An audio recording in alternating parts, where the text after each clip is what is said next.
Bueno, ahora, Noel, continuamos este momento tan especial donde se abre la Sagrada Escrituras y hemos tomado el Evangelio de San Lucas, capítulo 24, del versículo 13 al 35, y es precisamente este tercer domingo de Pascua que se va a leer. Por eso, con el tema que Noel ha estado compartiendo, estamos compartiendo con ustedes acerca de después de la resurrección. ¿Qué? Pues vayamos a ver qué pasó en esos primeros días cuando era la noticia, cuando los apóstoles todavía no asimilaban lo que había pasado, las mujeres, María Magdalena y las mujeres que estaban sorprendidas, que fueron las que fueron a dar la noticia, que no les creían los varones. O sea, estas mujeres son muy sentimentales o algo, pero la realidad es de que Jesucristo había resucitado. Pero Jesús sigue apareciéndose en diferentes lugares. Y en esta ocasión es un lugar particular, es en el camino, cuando van dos hombres de regreso a su ciudad, Emaús. Vamos a leerlo entonces, acompáñanos. Capítulo 24, versículo 13 y 35. Ese mismo día, dos de sus discípulos se dirigían a una aldea llamada Emaús, distante unos 11 kilómetros de Jerusalén. Mientras iban hablando de los recientes acontecimientos, conversando y discutiendo entre ellos, Jesús mismo se les acercó y se puso a caminar a su lado, pero tenían los ojos tan ofuscados que no lo reconocieron. Entonces Jesús les preguntó: ¿qué es eso que discuten mientras van de camino? Se detuvieron con el semblante ensombrecido, y uno de ellos, llamado Cleofás, le contestó: seguramente tú eres el único en toda Jerusalén que no se ha enterado de lo que ha pasado aquí estos días. Él preguntó: ¿pues qué ha pasado? Le dijeron: lo de Jesús de Nazaret, que era un profeta poderoso en hechos y palabras delante de Dios y de todo el pueblo. Los jefes de nuestros sacerdotes y nuestras autoridades lo entregaron para que lo condenaran a muerte y lo crucificaran. Nosotros teníamos la esperanza de que Él iba a ser el libertador de Israel, pero ya han pasado 3 días desde que sucedió todo esto. Verdad es que algunas mujeres de nuestro grupo nos han desconcertado, pues fueron de madrugada al sepulcro y al no encontrar su cuerpo volvieron diciendo que también se les habían aparecido unos ángeles y les habían dicho que Él está vivo. Algunos de los nuestros acudieron después al sepulcro y lo encontraron todo y tal como las mujeres habían dicho, pero a Él no lo vieron. Jesús entonces les dijo: qué lentos son ustedes para comprender y cuánto les cuesta creer lo dicho por los profetas. ¿No tenía que sufrir el Mesías todo esto antes de ser glorificado? Y empezando por Moisés y siguiendo por todos los profetas, les explicó cada uno de los pasajes de las Escrituras que se referían a Él mismo. Cuando llegaron a la aldea donde se dirigían, Jesús hizo ademán de seguir adelante, pero ellos le dijeron insistiendo mucho: quédate con nosotros, porque atardece y ya la noche se echa encima. Él entró y se quedó con ellos. Luego, cuando se sentaron junto a la mesa, Jesús tomó el pan, dio gracias a Dios, lo partió y se lo dio. En aquel momento se les abrieron los ojos y lo reconocieron, pero Él desapareció de su vista. Entonces se dijeron el uno al otro: ¿no nos ardía el corazón cuando conversábamos con Él por el camino y nos explicaba las Escrituras? En el mismo instante emprendieron el camino de regreso a Jerusalén, donde encontraron reunidos a los 11 y a todos los demás, que les dijeron: es cierto que el Señor ha resucitado y se le ha aparecido a Simón. Ellos, por su parte, contaron también lo que les había sucedido en el camino y cómo habían reconocido a Jesús cuando partió el pan. Palabra del Señor. Gloria a ti, Señor Jesús. Pues, Noel, fíjate que esto es una enseñanza grande para todos nosotros. En el momento de las dificultades, en el momento que creemos que todo se ha derrumbado, en el momento que vemos la muerte o el fracaso, nos sentimos como que ya es mejor volver otra vez a lo que éramos. A lo mejor algunas personas vuelven a decir: no, pues ¿para qué hago esto si de todas maneras no me va bien? ¿Para qué hago aquello? Y es ahí donde Jesús nos viene a acompañar. Ahora, ¿cómo nos acompañaría Jesús a nosotros en este momento? Nos acompaña a través de la radio, de la televisión, a través de cada homilía, Cada Eucaristía otra vez se repite lo mismo. Cada momento de encuentro es ahora donde lo podemos vivir. La semana pasada hablábamos del apóstol Santo Tomás, que había dicho que no iba a creer lo que sus compañeros le habían dicho, que había resucitado el Señor, hasta que no lo viera, hasta que no pusiera sus dedos sobre sus heridas y su mano sobre su llaga. Esta es la incredulidad del hombre. Tomás, como cualquier otro ser humano, tiene dudas. La diferencia es que Santo Tomás había caminado con el Señor 3 años. ¿Cuántos años hemos caminado nosotros? Ahora Jesús se presenta ante 2 discípulos que no sabemos sus nombres, solamente sabemos que eran de este pueblo de Emaús. Eran también 2 de sus seguidores, no eran de los 12, pero eran también seguidores de Jesús. Sin duda alguna puede ser que estos 2 serían de los 72 que salieron en algún momento. Pero ahora, ¿qué hacían? Pues habían matado a su maestro, a su Señor. Y como decías, Juan, a veces las cosas cambian, pero uno dice, bueno, ya otra vez a lo mismo. Vamos a la rutina de siempre y como que se pierde la chispa de la vida, del deseo de descubrir nuevas cosas. Y el Señor nos llama a cada uno de nosotros a descubrir que Dios está y se manifiesta en diferentes formas, tiene diferentes momentos en los cuales podemos palpar, sentir su presencia, pero tenemos que estar abiertos a ello, porque a veces no vemos a Dios en la persona que tenemos cerca, a veces no vemos a Dios en las circunstancias difíciles, nos cuesta ver a Dios actuando en esos momentos.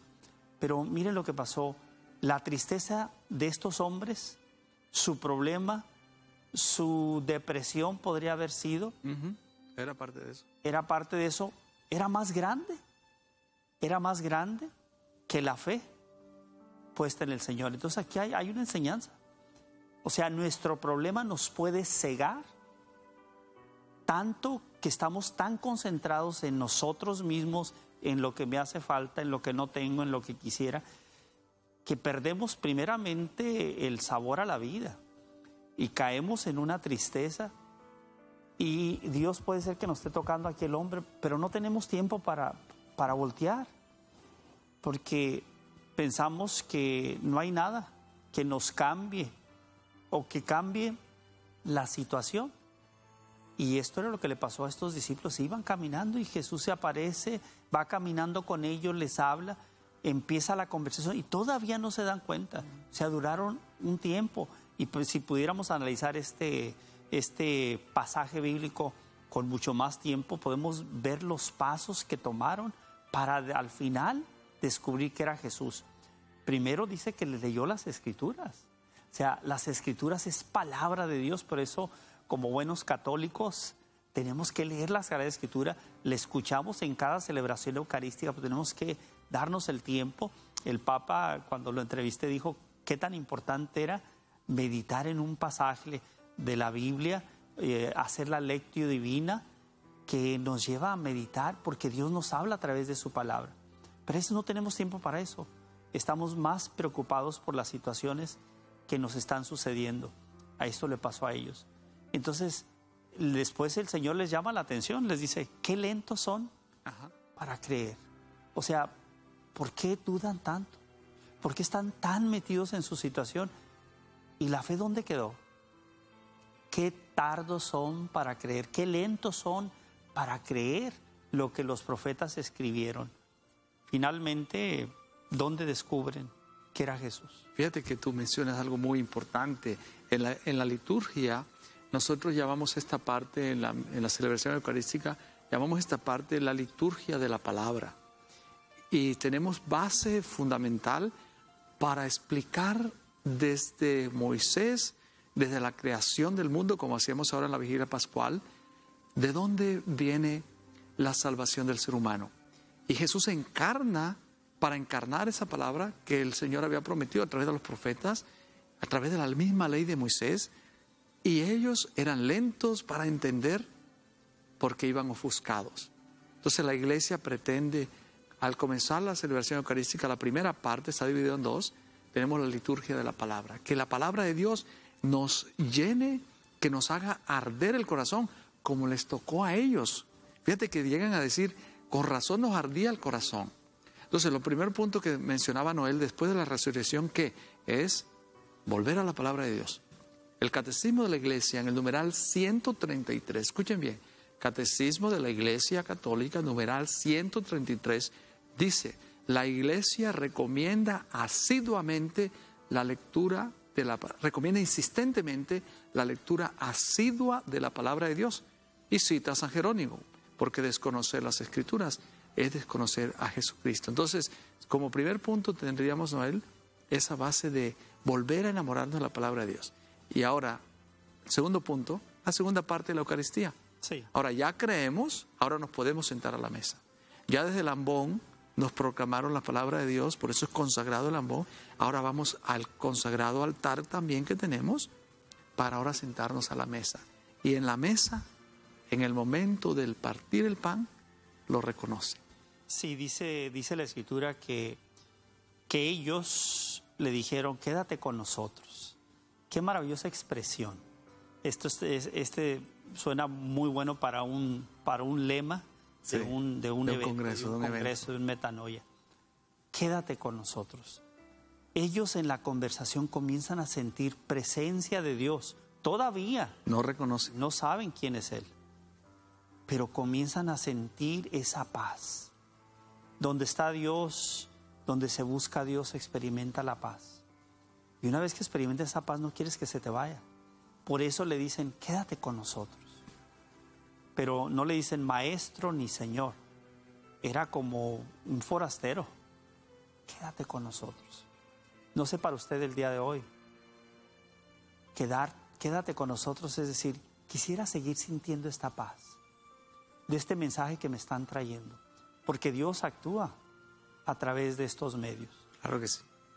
Y dice que Jesús hizo como que se iba a ir, pero no. Se quedó con ellos y partió el pan. Como lo hizo en otras ocasiones antes de su muerte. Cuando multiplicó los panes y en la última cena. Entonces ahora partió el pan y dice que ahí se les abrieron los ojos y se dieron cuenta. Y cuando se dieron cuenta, después Él desapareció. Y sí, aquí está la representación del poder maravilloso, el milagro que tenemos en cada celebración eucarística. Jesús se hace presente en las especies del vino y del pan. Y finalmente ellos dicen, con razón nos ardía el corazón. Vamos pues en este momento a hacer una oración y vamos a pedirle al Señor que nos ayude a descubrir que este es un tiempo en el cual no tenemos que ser lentos para descubrir que Dios camina con nosotros, que Dios sabe nuestra situación como sabía la tristeza de estos hombres. Conoce tu tristeza, conoce tu pena, conoce tu pecado, conoce tu lucha. Pero el Señor hoy se acerca y quiere conversar contigo, porque ahí está Él. Y Él quiere que se nos abran los ojos del alma para descubrir que es el mismo Jesús que está ahí y que quiere que nuestro corazón arda en deseo de conocerlo. Padre amado, en el nombre de tu Hijo, concédenos en este momento descubrir en tu amor y en tu misericordia que tú estás vivo, que has resucitado, que has vencido la muerte y que te manifiestas hoy a través de este medio. Concédenos, Señor, esa gracia abundante de poder descubrir, Padre, a tu Hijo en la Eucaristía, en la palabra de Dios y en la necesidad, mi hermano. Unidos te pedimos todo esto, Padre, en el nombre de tu Hijo Jesucristo, nuestro Señor. Amén. Quiero cantar una canción.